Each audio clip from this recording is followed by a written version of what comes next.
তো দেখো আজকে আবার একটা ট্রিগোনোমেট্রি নতুন অঙ্ক নিয়ে আসলাম। এই অঙ্কটাতে ক্ষেত্রে ট্যান টু এর মানটা বের করতে বলেছে। দুটো মান দেওয়া আছে, ওখান থেকে ট্যান টু এর মানটা বের করতে বলেছে।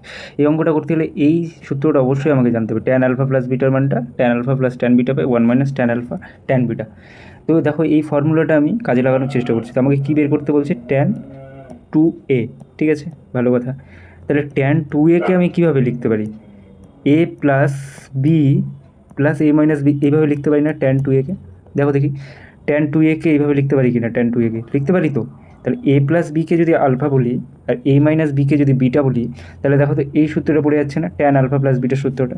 তাহলে এই সূত্রটা কী হয়? ট্যান আলফা, আলফা মানে A plus B plus tan beta, tan beta মানে কি? বিটা মানে এখানে এ মাইনাস বি। ঠিক আছে, তারপরে নিচে কী হবে? One minus tan alpha tan beta. Tan alpha মানে কি? এ প্লাস বি, আর কি ট্যান বিটা মানে কি? Tan A minus B.